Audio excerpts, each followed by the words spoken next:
Assalamualaikum students, welcome to Psychology with Muqaddas and Psyche Seeker. Today we are going to study repeated Meyer t-test and lesson number 28 of PSY 516 Statistics in Psychology. So we have discussed so far about t-test and t-test in SPSS and t-test independent sample t-test. So now we are going to study repeated Meyer t-test. Repeated Meyer t-test क्या होता है उसके बारे में हम concept उसका समझेंगे and उसको लर्न करेंगे, आज उसको देखेंगे उसका फॉर्मूला क्या होता है और रिपीटेड मेयर में और इंडिपेंडेंट सैम्पल टी-टेस्ट में डिफरेंस क्या है. सो इंडिपेंडेंट मेयर डिज़ाइन में हम दो ग्रुप्स को जब हम करते हैं, कंबाइन करते हैं, उनका जब हम एक मीन जो है उसका कंबाइन करके चेक करते हैं कि वो उनमें कितना डिफरेंस है. तो इसलिए हम इंडिपेंडेंट ग्रुप डिज़ाइन वो यूज़ करते हैं, सैम्पल टी टेस्ट यूज़ करते हैं. जबकि रिपीटेड मेयर टी टेस्ट होता है जिसमें हम एक ही ग्रुप के हमने सैम्पल लिया है, यानी एक ही सैम्पल लिया है, एक ही हमारे पास ग्रुप ऑफ पार्टिसिपेंट्स हैं, उनको हमने before and after treatment test करना है. यानी हमने उसके दो जो है मेजरमेंट उसकी लेनी है, हमने डिपेंडेंट वेरिएबल की मेजरमेंट लेनी है और दो मेजरमेंट होंगी हमारी. उस मेजरमेंट्स को हमने कंपेयर करना है कि उनमें कितना डिफरेंस है और जो हमारा ट्रीटमेंट है उसका कोई इफेक्ट है या नहीं है, उसका कोई डिफरेंस है या नहीं है. सो इसके लिए हम repeated measure t test use करते हैं. यानी हमारे पास सैम्पल एक ही होता है, जस्ट एक ही ग्रुप ऑफ पार्टिसिपेंट्स हैं, बट हमने उस पर ट्रीटमेंट उन पर पहले जो है वो टेस्ट लेना है, ट्रीटमेंट से पहले और ट्रीटमेंट के बाद उनका टेस्ट लेना है, उनको कंपेयर करना है उनके मीन को और चेक करना है कि उनमें कितना डिफरेंस है. अगर डिफरेंस ज़्यादा है तो इट मीन्स कि वहाँ पर उनका डिफरेंस है और नल हाइपोथेसिस जो है हमारी रिजेक्ट हो जाएगी अगर वहाँ पर डिफरेंस है. अगर वो डिफरेंस नहीं है, कोई रिलेशनशिप नहीं है, कोई चेंज नहीं है, तो इट मीन्स कि हमारी नल हाइपोथेसिस जो है वो एक्सेप्ट हो जाएगी. सो सिंपली इस पैराग्राफ में इन्होंने यही मेंशन किया है और जो एग्जांपल के साथ आपको उन्होंने क्लैरिफाई किया है कि किस तरह से रिपीटेड मेयर हम ये डिज़ाइन यूज़ करते हैं और एक ही सैंपल में हम यूज़ करते हैं. इसमें हम रिलेटेड ग्रुप जो है वो यूज़ करते हैं, यानी एक ही सैंपल होता है हमारा और उसकी जो ट्रीटमेंट कंडीशंस होती हैं, दो कंडीशंस होती हैं हमारे पास. इसमें बिफोर एंड आफ्टर कंडीशन जो है उसको हम चेक करते हैं, उसकी मेजरमेंट हम लेते हैं, डिपेंडेंट वेरिएबल की मेजरमेंट लेते हैं. डिपेंडेंट वेरिएबल हमारे पास कंटिन्यूस वेरिएबल होता है और कैटेगोरिकल वेरिएबल जो है वो इंडिपेंडेंट वेरिएबल होता है. तो ये बेसिकली इंपॉर्टेंट क्वेश्चंस भी हैं, कुछ आपके एमसीक्यूज भी इंपॉर्टेंट इसमें आ जाते हैं और आपको ये रीड करना होगा. एक बार जस्ट एग्जांपल्स मेंशन किए हैं इन्होंने यहाँ पर और एग्जांपल से क्लैरिफाई किया है उसको मज़ीद. सो टी स्टैटिस्टिक्स जो होता है रिपीटेड मेयर रिसर्च डिज़ाइन, उसको उन्होंने बताया है कि किस तरह से हम उसको करते हैं और एक प्रोसीजर होता है उसका. जैसे कि स्कोर यहाँ पर मेंशन है, हम डेटा कलेक्ट करते हैं, हम बिफोर जो मेडिकेशन उन्होंने ट्रीटमेंट किया है तो बिफोर मेडिकेशन जो है उन्होंने एक स्कोर वगैरह लिया है पार्टिसिपेंट्स का और उसके बाद जब उन्होंने ट्रीटमेंट दिया है उन्हें तो आफ्टर मेडिकेशन यानी मेडिकेशन देने के बाद उनके ट्रीटमेंट के बाद जो स्कोर आए हैं उनको उन्होंने ऑब्जर्व किया है यहाँ पर. तो बिफोर एंड आफ्टर हमने इस तरह से स्कोर्स जो है इंडिपेंडेंट ऑब्जर्वेशन लेनी है एंड देन हम उसमें डिफरेंस फाइंड करेंगे, यानी डी यहाँ पर फाइंड करेंगे. सो ये सिंपली एक फार्मूला है हमारा जो कि डी को फाइंड आउट करना है हमने बेसिकली कि उनमें कितना डिफरेंस है. तो सिग्मा डी और टोटल जो डी जो है उसकी वैल्यूज़ क्या होंगी उसको फाइंड आउट करना है. और देन हमारे पास जो सिग्मा डी ओवर एन जो एक फार्मूला था, जब हम शुरू से ही वो स्टैंडर्ड एरर पढ़ रहे हैं तो स्टैंडर्ड एरर या एस्टिमेटेड स्टैंडर्ड एरर जो है वो हम इंडिपेंडेंट में यूज़ करते हैं. लेकिन यहाँ पर हमने एस्टिमेटेड नहीं, एस्टिमेटेड मीन्स यहाँ पर हम एम डी से उसको डिनोट करेंगे और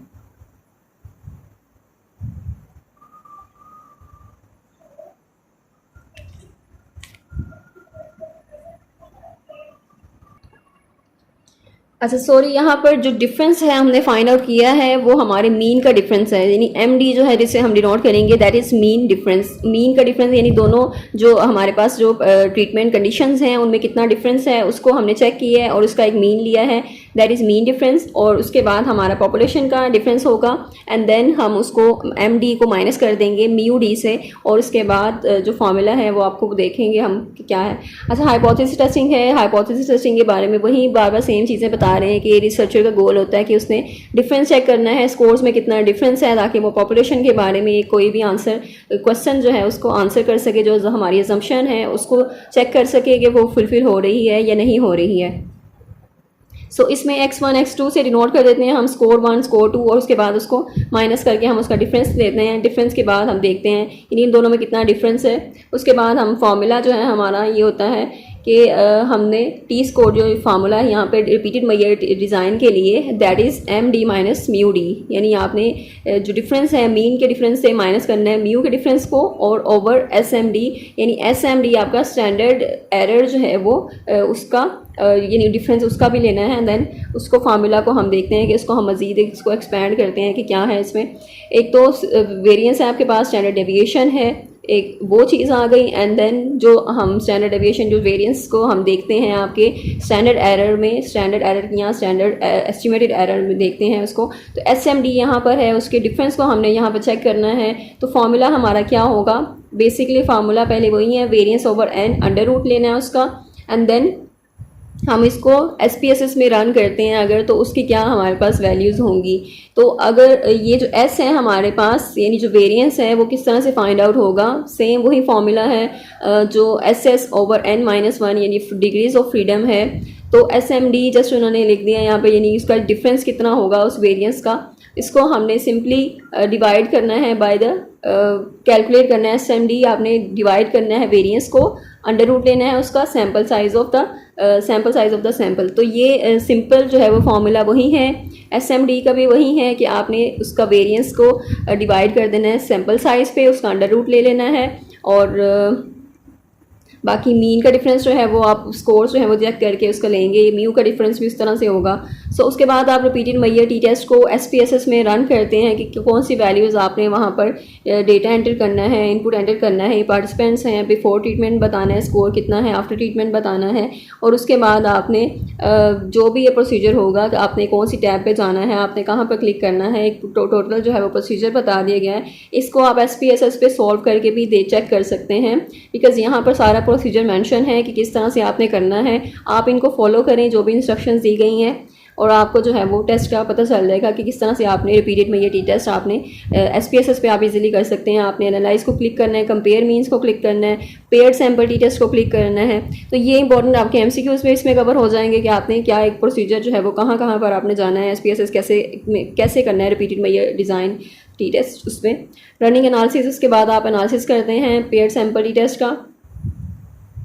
एंड देन अजम्पशंस क्या है, अजम्पशन इसकी सेम वही है जो इंडिपेंडेंट सैम्पल टी टेस्ट में हम देख चुके हैं। लेवल ऑफ मेजरमेंट हमने देखा है कि कितना सैम्पल टी टेस्ट में रिपीटेड मेजर्स जो हैं उसमें हम डिपेंडेंट वेरिएबल को मेजर करते हैं, और उसकी जो डिपेंडेंट वेरिएबल जो होता है उसको हम कंटिन्यूस स्केल पे ही मेजर करते हैं, यानी इन रेशो और इंटरवल लेवल पे मेजर करते हैं। कैटेगोरिकल यानी नॉमिनल और उसको ऑर्डिनल स्केल पे मेजर नहीं करते। So level of measurement same ही है वही, रैंडम सैम्पलिंग भी सेम ही है हमारी असम्पशन इंडिपेंडेंट वाली, इंडिपेंडेंट ऑब्जर्वेशन और नॉर्मल डिस्ट्रीब्यूशन होनी चाहिए। और ये जितने भी हाइपोथेसिस टेस्टिंग के लिए हमारे पास जो टेस्ट हैं पैरामीट्रिक, सबकी असम्पशन सेम ही है।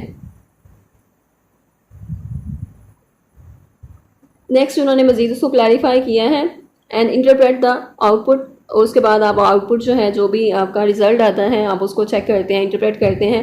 पेयर्ड सैम्पल कोरिलेशन, आपने यहाँ पर पेयर्ड कोरिलेशन मीन जो आफ्टर एंड बिफोर जो आपने टेस्ट स्कोर्स दिए हैं उसको आपने कोरिलेट करना है, उसको चेक करना है कि उनका आपस में रिलेशनशिप क्या है।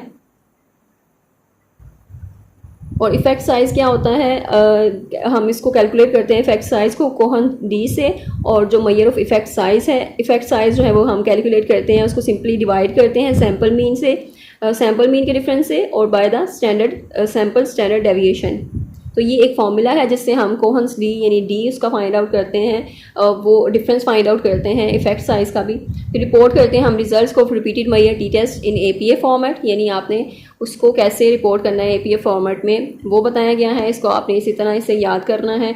क्वेश्चन आपके इंपॉर्टेंट है, ये आपको पेपर में यानी एग्जाम में आपका क्वेश्चन आ सकता है कि रिपीटेड मेजर का जो आप किस तरह से फाइंड आउट कर सकते हैं, रिपोर्टिंग रिजल्ट्स जो है किस तरह से रिपोर्ट कर सकते हैं आप। So I hope I made it understood कि आपको अब समझ आ गई हैं चीज़ों की, and I made it clear for you. और if you have any confusion, आप अभी स्टिल जो भी आप पूछना चाह सकते हैं आप कमेंट सेक्शन में पूछ सकते हैं।